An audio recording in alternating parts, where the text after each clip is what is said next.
So in terms of our next steps for moderation and development of planning, as a department we're going to continue to use the strategies that have been provided to us from the Scottish Catholic Education Service and Education Scotland, and we're going to work with them hand in hand. We're going to take another unit of work and go through the same process in order to see if this process is going to work for kind of lots of different things that we do, or whether we're going to have to take a different approach when looking at perhaps larger larger kind of areas of benchmarks in terms of the holistic planning.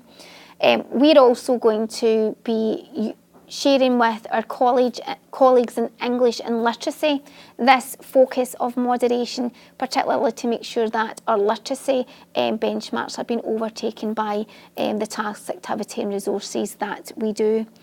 We're hoping also to share this with other colleagues within the diocese so that there is a commonality and a consistent approach in our levels and benchmarking.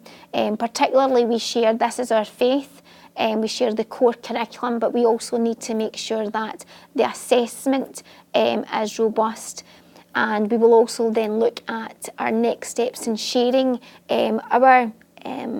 discussions and our findings with not just the students for their next steps, but also with parents in order that they're clear at the journey that their individual student and the individual learner is taking.